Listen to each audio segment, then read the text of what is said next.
Hello, कल हमने पढ़ा था, कल के लेक्चर में गैलीलियो का एक्सपेरिमेंट पढ़ा था हमने लॉ ऑफ इनर्शिया के लिए। वो हमने सिंगल इंक्लाइन प्लेन पे पढ़ा था।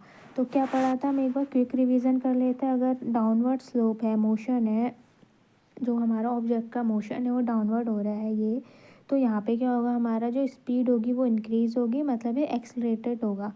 और सेकंड उन्होंने ऑब्जर्व किया, उन्होंने एक्सपेरिमेंट किया कि अगर हम अपवर्ड स्लो करेंगे, मतलब अपवर्ड मोशन होगा ऑब्जेक्ट का, तो यहाँ से जो हमारी स्पीड है वो क्या करेगी, डिक्रीज़ होगी। स्पीड हमारी डिक्रीज़ होगी, मतलब यहाँ पे डी एक्सलेशन होगा, रिटार्डेशन होगा।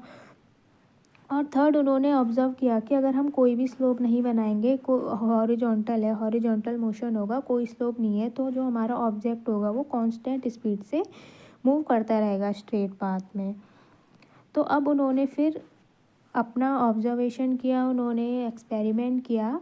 ये तो सिंगल इंक्लाइन प्लेन का था, अब उन्होंने डबल इंक्लाइन प्लेन पे अपना ऑब्जर्वेशन किया उन्होंने।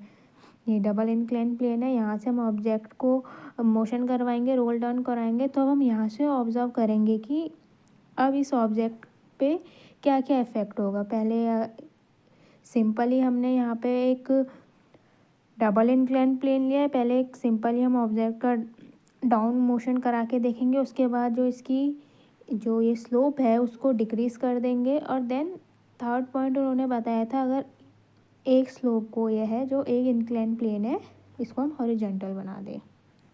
तो देखते हैं क्या बोला था उन्होंने।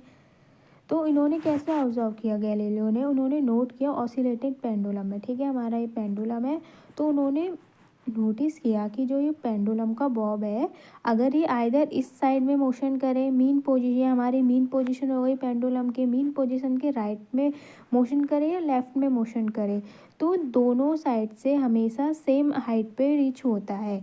अगर वो यहाँ से मोशन कर रहा है, तो अगर पेंडुलम यहाँ तक पहुँच रहा है, तो अगर वो इधर साइड से मोशन करेगा लेफ़्ट साइड में, तो वो भी यहाँ पे सेम हाइट में रीच करेगा यहाँ तक। तो उन्होंने ये ऑब्जर्व किया और उन्होंने फिर एक्सपेरिमेंट किया। तो उन्होंने क्या बताया कि जैसे उन्होंने सबसे पहले दो इंक्लाइन प्लेन लिए, ये हमारा इंक्लाइन प्लेन है, डबल इंक्लाइन प्लेन हो गया। तो उन्होंने क्या किया, अगर हम ऑब्जेक्ट का रोल डाउन करते हैं, when an object roll down one of the incline plane it climb up the other.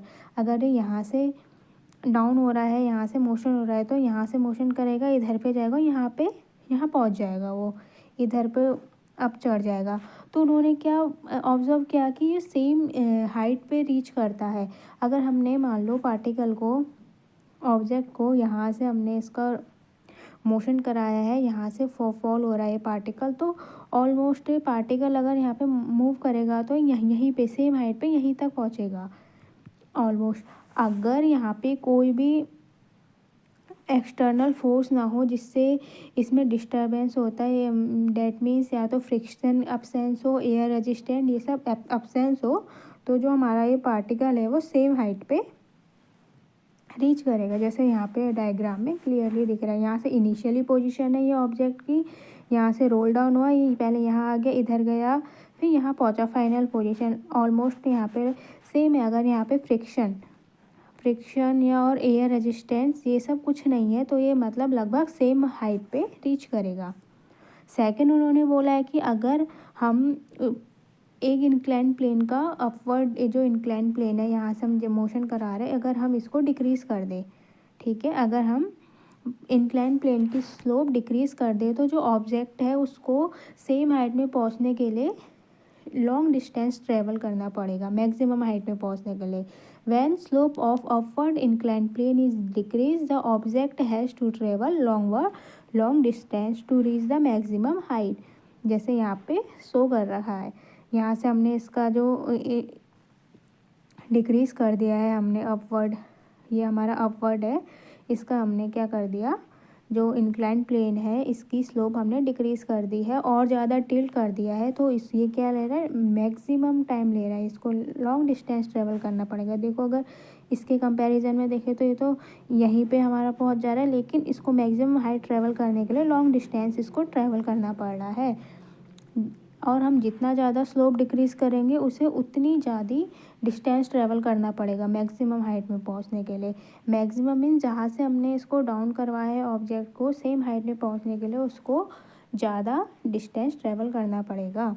और थर्ड उन्होंने बोला कि अगर हम जो सेकंड इंक्लाइन प्लेन है उसको हॉरिजॉन्टल कर दे, ठीक है, उन्होंने क्या बोला, if second plane is made horizontal, तो फिर जो ऑब्जेक्ट होगा इसको सेम हाइट पे पहुंचने के लिए इनफाइनाइट डिस्टेंस ट्रेवल करना पड़ेगा, वो स्ट्रेट पाथ में सेम वेलोसिटी से मूव करता रहेगा। तो उन्होंने इसी से इस थ्रू उन्होंने अपना लॉ ऑफ इनर्शिया निकाला। क्या दिया उन्होंने, a body moving with a certain speed along a straight path will continue to move with same speed along the same straight path in the absence of external force. External force के absence में जो हमारा particle है, जो object है, वो straight path में uniform velocity से मूव करता रहेगा। तो यहाँ से इन्होंने क्या ऑब्जर्व कर दिया, देखो, तो यहाँ से इन्होंने लॉ ऑफ इनर्शिया ऑब्जर्व किया इस एक्सपेरिमेंट के थ्रू। पहला उन्होंने क्या करा, सिंगल प्लेन का एक्सपेरिमेंट किया, उन्होंने एक ही प्लेन लिया, सिंगल लिया। और सेकंड में उन्होंने क्या लिया, डबल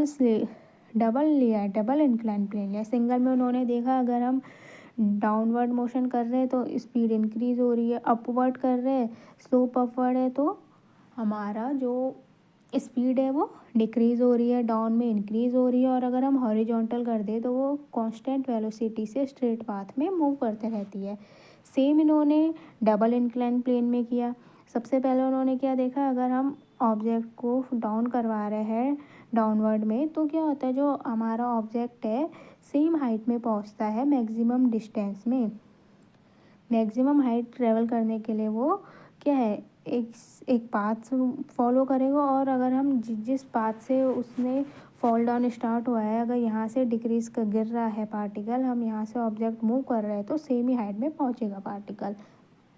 अगर वहाँ पे ऑलमोस्ट सेम हाइट में, अगर कोई भी वहाँ पे फ्रिक्शन ना हो, कोई भी एक्सटर्नल फोर्स ना हो, कोई भी पार्टिकल का मोशन ऐसा ना हो जो पार्टिकल के मोशन का अपोज कर रहा हो, तो पार्टिकल सेम हाइट में पहुंचता है। सेकंड उन्होंने ऑब्जर्व किया कि अगर हम सेकंड इंक्लाइन प्लेन है, जो दूसरा इंक्लाइन प्लेन है, उसकी स्लोप डिक्रीज कर दे, उसको ज़्यादा टिल्ट करते, तो पार्टिकल को सेम हाइट में पहुंचने में लॉन्ग डिस्टेंस ट्रेवल करना पड़ेगा एज़ कंपेरिजन टू फर्स्ट। अगर हम स्लोप दोनों की सेम रखें तो वो सेम हाइट में पहुंचेगी। एक तो इन्होंने ये ऑब्जर्व किया। दूसरा ऑब्जर्व किया कि अगर हम स्लोप वो डिक्रीज कर दे तो सेम पार्टिकल को, ऑब्जेक्ट को रीच करने में क्या होगा, लॉन्ग डिस्टेंस ट्रेवल करना पड़ेगा मैक्सिमम हाइट में पहुंचने के लिए। और थर्ड उन्होंने किया कि अगर हम सेकंड प्लेन को हॉरिजॉन्टल कर दे तो पार्टिकल हमारा मूव करता रहेगा बिना एक्सटर्नल फोर्स के यूनिफॉर्म वेलोसिटी से। यहाँ से उन्होंने अपना लॉ ऑफ इनर्शिया